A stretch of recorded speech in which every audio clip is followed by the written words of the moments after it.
तो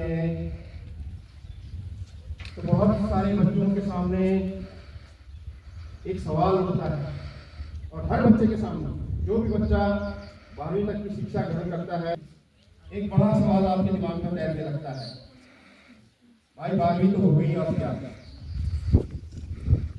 क्या करना है।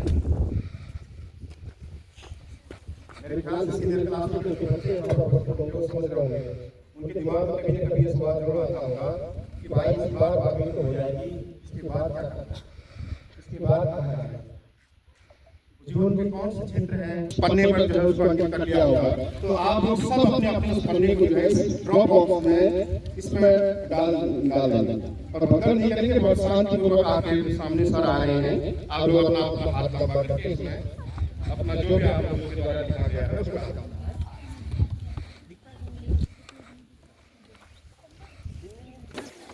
बनाए तो हाँ मैंने आर्टिस्ट आर्मी एक नया आ गया आर्टिस्ट जीवन के आर्टिस्ट क्या हुआ पुलिस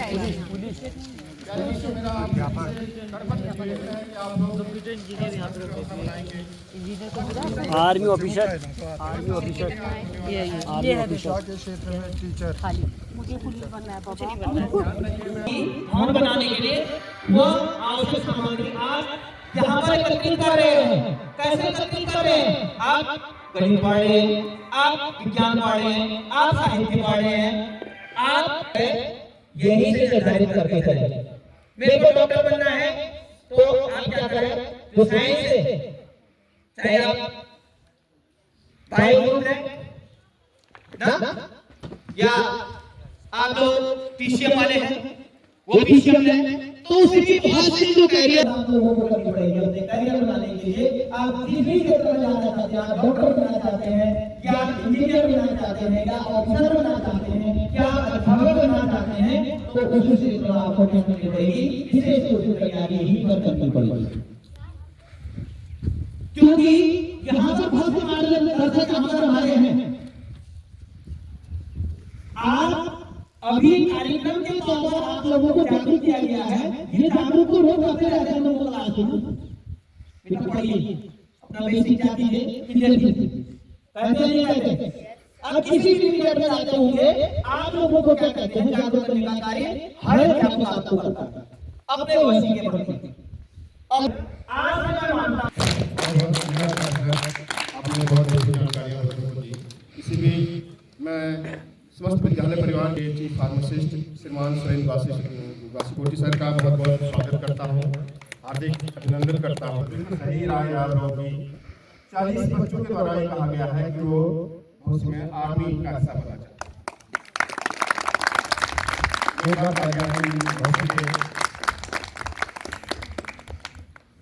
उसके बाद दूसरे नंबर पर 39 बच्चों के द्वारा कहा गया है कि वो पुलिस ज्वाइन करना चाहते हैं। उसके बाद जो तीसरे नंबर पर जो स्थान है, मैं हैरान हूं उससे, क्योंकि दुनिया में आजकल इस तरह का चलन कम है। टीचर 25 लोग कह रहे हैं कि वो टीचर बनना चाहते हैं, बहुत कम लोग कहते हैं। हाँ, मैं मजाक नहीं कर रहा हूँ, जिसमें से मात्र 2% बच्चों ने कहा है कि वो टीचर बनना चाहते हैं। तो मुझे बड़ा अच्छा लगा कि कम से कम हमारे यहाँ 25 बच्चे कह रहे हैं कि वो टीचर बनना चाहते हैं। तो इसके बाद 18 बच्चों के द्वारा कहा गया है कि वो डॉक्टर बनना चाहते हैं, और इससे पहले 21 बच्चों के द्वारा ये कहा गया कि वो खेल के क्षेत्र में जाना चाहते हैं, स्पोर्ट्स में जाना चाहते हैं, और 7 बच्चों के द्वारा हमारे कहा गया है कि वो इंजीनियर बनना चाहते हैं। 4 बच्चों ने कहा कि वैज्ञानिक बनना चाहते हैं, 4 बच्चों ने कहा कि वो सिंगर बनना चाहते हैं, 2 बच्चों ने कहा कि वो पेंटर बनना चाहते हैं, 3 बच्चे हमारे वकील बनने के इच्छुक, और 4 बच्चों के द्वारा ब्यूटिशियन बनने की इच्छा जाहिर की गई। ब्यूटिशियन समझ गए होंगे ना? तो पहले तो आप आपको आर्मी के लिए लड़ने आनी पड़ेगी, देशभक्ति की भावना होनी चाहिए आपके अंदर। और आपके अंदर में हम सभी जाते होंगे, हम इस क्षेत्र में भी काम करेंगे, हमको इस क्षेत्र में अपना बेस्ट देना होगा ना, तभी हम आगे जाएंगे। और आर्मी के लिए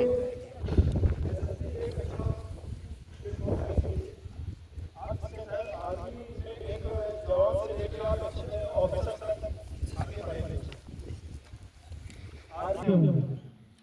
तो आप लोगों ने फर्ज है कि आप उनको अपना 100% दीजिए, क्योंकि कोई आपको पढ़ाने के लिए मेहनत कर रहा है तो मतलब वो खुद ही पढ़ रहा है। अगर वो खुद ही पढ़ेगा तो आपको पढ़ाएगा कैसे? तो हमारे और बेस्ट पोस्ट है उसमें, फॉरेन मिनिस्ट्री तक, IAS, TCS, यूपीएससी, आप लोक आयोग में अपनी सेवा दे सकते हैं, उसके अंतर्गत आने वाली सर्विसेज में अपनी सेवा दे सकते हैं। लेकिन उसके लिए आपके अंदर एक टैलेंट देना पड़ेगा, तभी आपको अपना लक्ष्य प्राप्त होगा, तभी आपको आपका लक्ष्य प्राप्त होगा। ठीक है, थैंक यू। मैं अपनी गाड़ी को भी बता देता हूँ। और जैसे कि जो हमारे क्षेत्र में आर्मी में लिखा है, तो आर्मी में जाने का हमारे पास मैं तो 3 तरीके से बताता हूँ आपको। पहले जवान हमारा नाइट सूबेदार लेवल और फिर ऑफिसर लेवल। तो जवान लेवल में जाने के लिए आप लोगों ने क्या करना है? जवान लेवल में हम लोग 3 तरीके से जाते हैं। उसके लिए हमें 12th पास विद 45%। कितने 12th पास चाहिए? उसके लिए कोई स्ट्रीम की बाध्यता नहीं है। आप आर्ट्स से हैं तो आर्ट्स वाले भी दे सकते हैं, कॉमर्स है कॉमर्स वाले, साइंस है साइंस वाले, जनरल ड्यूटी। समझ में आई सभी को बात? इसके लिए हाइट होती है 170 सेंटीमीटर। लेकिन हम लोग कहाँ के छूट में जो सोल्जर GD के लिए आप लोगों को पता चल गया ना। इसके बाद आता है सोल्जर टेक्निकल, उसके लिए ट्रेडमैन, सोल्जर ट्रेडमैन, इसकी एज होती है 27 तक। जैसे इसमें मैसर्स है, बार्बर है, ये सब याद है आपका किसमें? Soldier tradesman. अभी तो क्या हमारी इंडियन आर्मी ने अब अग्निवीर स्कीम इस्तेमाल कर ली है, यूज़ कर ली है, तो इसमें सारे हमारे अग्निवीर के तहत इसी से लिए जाते हैं। फिर इसके बाद आता है हमारे पास नायक सूबेदार लेवल। नायक सूबेदार लेवल में आप लोग 2 तरीके से जा सकते हैं। एक तो बटालियन पंडित, एक बटालियन पंडित, उसके लिए आपके पास ग्रेजुएशन में हिंदी और संस्कृत होना बहुत आवश्यक है, तब आप बटालियन पंडित के रूप में जाएंगे। और एक होता है आपका नायक सूबेदार मैस इंचार्ज। वो बड़े बड़े मैसेज में होता है जहाँ पे लेफ्टिनेंट जनरल से ऊपर रैंक के ऑफिसर्स आते हैं, तो वहाँ पे आप direct as a mess DCOs करके जाते हैं। उसके लिए आपके पास डिग्री होनी चाहिए HM की, तब आप वहाँ पे जाएंगे। तो उसके बाद अब हम बात करते हैं ऑफिसर लेवल। ऑफिसर लेवल के लिए आपके पास 3-4 तरीके से उसको डिस्कस करते हैं। सबसे पहले तो आपके पास NDA आपके पास 12th के बाद NDA के लिए आपको 12th के बाद NDA का फॉर्म भरना पड़ेगा। NDA के फॉर्म भरने के बाद आप लोगों की जो एकेडमी होगी NDA खड़कवासला, उसके बाद IMA। ठीक, एक तो ये लंबी प्रोसेस है 4 साल की। एक है टेक्निकल एंट्री स्कीम, वो 12th क्लास से ही ऐसा बनाते हैं कि ये भी बहुत अच्छा है। इसके बाद हमारे पास आता है ग्रेजुएशन लेवल से, तो हमारे पास ऑप्शन होता है फिर CDS का। किसका ऑप्शन होता है? Combined services. उसमें आप ग्रेजुएट होने चाहिए कोई सी स्ट्रीम से, आर्ट्स से है तभी भी चलेगा, कॉमर्स से है तभी भी चलेगा, साइंस से है तभी भी चलेगा। ठीक है, इसके बाद आप CDS का एग्ज़ाम भरेंगे। CDS के एग्ज़ाम के बाद फिर आपकी जो ट्रेनिंग होगी वो IMA में होगी, IMA देहरादून। ठीक है, वो भी 1.5 साल की है। और CDS में आपके पास 2 ऑप्शन होते हैं, एक IMA एक OTA। एक IMA और एक OTA। जो OTA होता है वो SSC होता है, शॉर्ट सर्विस कमीशन। हालांकि ये PC बन जाता है बाद में जाके, परमानेंट कमीशन बन जाता है बाद में। अगर आप लेना चाहें तो 14 साल के बाद PC बन जाता है कहीं। आप लोगों में से कई लोग उनका YouTube चैनल बहुत देखते होंगे, गौरव आर्या जी का, सुना है आप लोगों ने? गौरव आर्या वो हमारे SSC वाले ही ऑफिसर हैं। और एक होता है हमारा, जैसे आप लोग कोई BTech करेगा, BTech वाले के लिए होता है टेक्निकल एंट्री। डायरेक्ट एसएसबी वही परसेंटेज के बेस पे। तो ये तो आर्मी का है। अब बैंकिंग सेक्टर के लिए भी इंटरेस्टेड थे बच्चे। कितने बच्चे बैंकिंग सेक्टर में हैं इंटरेस्टेड? बैंकिंग या पोस्ट ऑफिस में है कोई? नहीं। पोस्ट ऑफिस के लिए पहले बता देते। पोस्ट ऑफिस आजकल एक पोस्ट ऑफिस की दो तरीके से है। एक तो जीडीएस, आपने सुना होगा जीडीएस, ग्राम डाक सेवक करके एक पोस्ट है। वो पहले क्या होती थी पता ही नहीं लगता था हम लोगों को ये जीडीएस की एक पोस्ट होती है। तो ये शायद मेरे ख्याल से बात अगर गलत नहीं हो तो तमिलनाडु में कहीं इसके बारे में कुछ हुआ, फिर उसके बाद वो पूरे देश के लिए एक वो बन गया कि अब जीडीएस की जो भर्ती होगी वो निष्पक्ष होगी, कोई भी बंदा सेक्टर नहीं, उसका आपके परसेंटेज के उससे होता है। आपके हिसाब से जीडीएस का फॉर्म भरोगे आपके इलाके में। जैसे चौसाला वाला पोस्ट ऑफिस है, ये जीडीएस वाला है, ऊपर दसौली जो जीडीएस है। तो इन सबका एक ऑफिस होता है। जैसे मान लीजिए यहाँ पे 500 हैं, उसको सब पोस्ट ऑफिस कहते हैं, है ना। तो इसके लिए आप लोगों को 10th में अच्छे परसेंटेज लेके आने, तब जीडीएस, ठीक है। और एक चीज़ और बहुत अच्छी, सारी नौकरियाँ 60 साल तक होती है, जीडीएस की नौकरी 65 ईयर्स तक होती है। 65 साल तक जीडीएस वाला आदमी काम कर सकता है। सारे 60 साल के हैं, हमारी नौकरियाँ 60 साल में ख़त्म हो जाएंगी सबकी, लेकिन जीडीएस वाले के 65 साल में। क्लियर हो गई। दूसरा होता है आपका एसएससी सीजीएल के साइड, पीए पोस्टल असिस्टेंट बोलते हैं शायद उसको। और फिर उसके ऊपर अगर यूपीएससी दोगे तो फिर एज अ डायरेक्टर आप लोग आओगे, ठीक है। और बैंकिंग सेक्टर के लिए पहले तो मेरे ख्याल से 12th में अगर किसी की 60% है तो एसबीआई में डायरेक्ट आ जाता था, ऐसे करके होता था। लेकिन अब नहीं, अब ग्रेजुएशन, ठीक है। ग्रेजुएशन के बाद कोई सी भी स्ट्रीम से आप ग्रेजुएशन करो। आईबीपीएस एक बहुत सारे बैंकों का एक कॉमन एग्ज़ाम करवाता है। उसमें एसबीआई अलग है, एसबीआई अपना अलग करवाता है, आईबीपीएस अपना अलग करवाता है, ठीक है। उसकी तैयारी करनी पड़ेगी। आपके पहले तो एक इंट्री लेवल पे एग्ज़ाम होता है, पहले वो इंट्री लेवल पे नहीं होता है, अब जिसे वो इंट्री लेवल पे है वो 100 नंबर का होता है। 25 नंबर की मैथ्स, 25 नंबर की रीजनिंग, 25 नंबर की इंग्लिश, 25 नंबर की जीए बोलते हैं। एक जीएस अलग है, जीए अलग है, जनरल स्टडीज़ अलग है, जनरल अवेयरनेस अलग है, ठीक है। ये जब क्लियर करोगे तो फिर अगला लेवल आएगा आपका, ठीक है। क्लियर है यहाँ तक सभी को? Yes sir. तो कितना पढ़ना है आपको पता है ना? Yes sir. कंपटीशन ऐसा है, गला काटू कंपटीशन है आगे। आप इतने बच्चे यहीं पे इतने हैं और ये देखो ऐसे कितने स्कूल हैं। पहले तुम लोगों ने अपने बोर्ड कितने हैं पुलिस वाले? गर्ल्स खड़ा करो हाथ, कोई बात नहीं, बहुत बढ़िया। पुलिस में कितने में भरा था? वैसे एसआई में भी 3 तरीके से, एक पीएससी में जाओगे, एक आप क्या कहते हैं नागरिक पुलिस में, और एक ट्रैफिक पुलिस में। और आईपीएस देने के, आईपीएस का एग्ज़ाम लिखने के लिए तो आपने यूपीएससी ही देना पड़ेगा। बाकी अब ये वक्तव्य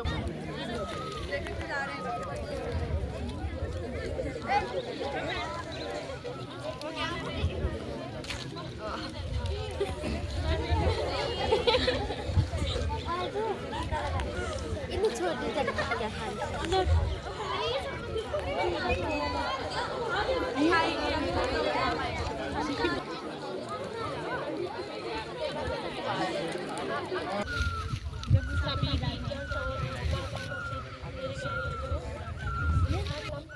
जिस क्षेत्र में आप जाना चाहते हैं उस चीज़ के बारे में आप लोगों को पहले से थोड़ा बहुत जानकारी, थोड़ा बहुत आपको अनुभव हो जाता है कि हमको मतलब किस क्षेत्र में थोड़ा बहुत जानकारी है और थोड़ा बहुत हम जानकारी रखते हैं और किस क्षेत्र में हमें जाना है।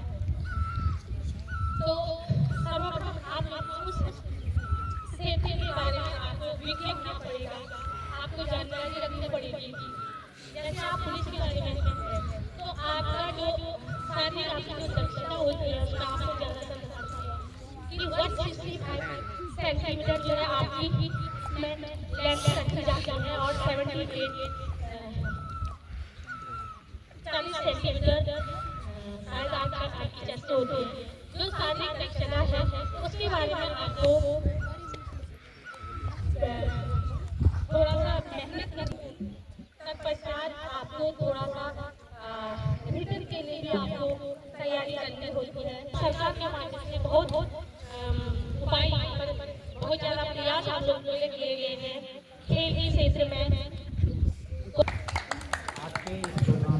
शांत रहेंगे बच्चे को। उपस्थित प्रधानाचार्य महोदया और इस प्रोग्राम की समस्त इस विद्यालय परिवार के समस्त शिक्षकगण महोदया और विशेषकर अब जो सबसे पहले जो करियर के लिए जो सबसे मोस्टली जो बड़ा करियर है वो है नीट के थ्रू है। तो नीट एग्ज़ाम होता है, नीट का फुल फॉर्म होता है हमारा national eligibility cum entrance examination. तो ये नीट एग्जामिनेशन है, नीट है। इसको हमारे एनडीए कराती है, एक एजेंसी एनडीए। पहले इसको कराती थी सीबीएसई कराती थी। आपके जो जैसे आपकी बोर्ड है ना सीबीएसई और यूके बोर्ड, आपके बोर्ड गवर्नमेंट में स्टूडेंट है ये यूके बोर्ड को कंडक्ट करते हैं और वैसे हमारा इसको एनडीए कराती है नेशनल टेस्टिंग। तो नीट के थ्रू आप फर्स्ट जो करियर का है हमारे नीट को नीट का एग्जाम होता है, बल्कि अभी फरवरी में से स्टार्टिंग होगा। जो इसका मई जून का एग्जामिनेशन है तो नेशनल लेवल का टेस्ट है। इसमें फर्स्ट का सीरियस होता है, जो फर्स्ट इसकी रैंकिंग होती है, कट ऑफ बनती है नेशनल लेवल पर। तो फर्स्ट में इसकी जो फर्स्ट इसका जो रैंकिंग बड़ी सबसे बड़ी पहली रैंक एक आप में स्पेसिफिक है, बट इसमें थोड़ा सा आप लोगों को आप में उसको एबिलिटी है, एलिजिबिलिटी भी है, बट क्या है कि आप लोग अवेयर नहीं होते कि हमें ये भी होता है, ऐसा भी होता है। इसलिए हम लोग आए हैं तो थोड़ा बहुत हमसे बेसिक जानकारी हम दे सके। ज़्यादा तो लंबा हो जाता है, लेकिन बेसिक जानकारी हम मैं देना चाहूँगा अपनी इस फील्ड से। तो आपको आना चाहिए, मेडिकल फील्ड में भी आना चाहिए। आप फोर्स से तो पहाड़ के लिए ठीक है, फोर्स में सब ज़्यादा वो लोग क्रेज है लोगों बच्चों का, बट क्या है कि मेडिकल फील्ड में भी आप लोगों को ये विशेष फील्ड है, इसमें भी होना चाहिए। और आने वाले समय में तो क्योंकि इसके लिए अपॉर्चुनिटी बढ़ गई है, सरकार ने काफ़ी वो कर दी, मेडिकल कॉलेज पर डिस्ट्रिक्ट वाइज हो गई है। पहले बहुत कम हुआ करते थे, हमारे स्टेट में 1-2 होती थी, अब डिस्ट्रिक्ट वाइज हो गई है पूरे इंडिया में। अब बाद में क्या पता ब्लॉक वाइज हो जाए। तो बीपीटी बैचलर ऑफ फिजियोथेरेपी, इसको आप लोग इसमें भी कम है मेडिकल फील्ड में जहाँ तक बात है। तो ये बहुत अच्छा फील्ड है बीपीटी। तो इसमें आप इंटरमीडिएट वो बच्चे अभी इंटरमीडिएट फाइनल में है, वो बच्चे आप अभी से इसके लिए अवेयर हो जाएँ कि ये जो एम्स है कि आप इसको करिए इंटरमीडिएट के बाद, इसमें आपकी अपॉर्चुनिटी बहुत अच्छी। और ये स्पेसिफिक भी है। दूसरा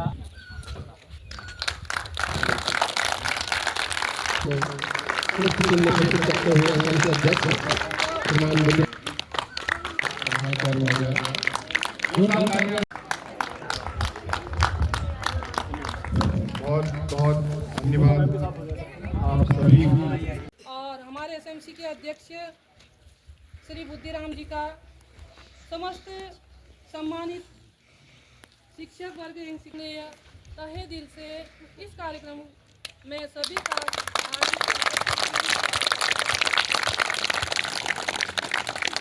और बच्चों सबसे यहाँ पे अपने कार्य दिवस में से उन्होंने 2-3 घंटे हमारे बीच में हमारे बच्चों के साथ अपने जो उनके जीवन के अनुभव है, अपने अपने क्षेत्र के, चाहे स्वास्थ्य विभाग से संबंधित हो, पोस्ट ऑफिस से संबंधित हो, बैंक से संबंधित हो, ये सारी चीज़ें, इसके अलावा अन्य स्वरोजगार या सभी चीज़ें जो भी करियर से संबंधित है, वो सारी चीज़ें आपके बीच में साझा की। आप लोगों ने धैर्यपूर्वक इन्हें सुना और आपसे यही अपेक्षा करूँगी मैं कि जो भी आपने आज के दिन में, क्योंकि आज का दिन काफ़ी महत्वपूर्ण है, आपने बहुत सारी चीज़ों का आपको ज्ञान मिला। हमारे विशेषज्ञ पहले भी डॉक्टर साहब हैं, वो आए थे और अभी भी, तो काफ़ी इन चीज़ों को आप लोग ग्रहण करेंगे, अपने जीवन में उसे अपनाएंगे। तो बच्चों, हमारे अंदर जो भी है, प्रत्येक के अंदर कुछ न कुछ प्रतिभा तो छिपी रहती है। कुछ की प्रतिभा जन्मजात होती है, उसको कोई सिखाता भी नहीं है। आपने देखा होगा 2-3 साल का बच्चा बहुत अच्छा गायन का काम करता है। तो मैंने कल भी एक वीडियो देख रही थी, महाकुंभ में एक छोटा बच्चा, दुनिया में ऐसा कोई भी काम नहीं है जो इंसान कर नहीं पाता है। तो इसी के साथ ही मैं आज सभी का और पुनः सभी का धन्यवाद देते हुए इस कार्यक्रम का समापन करती हूँ।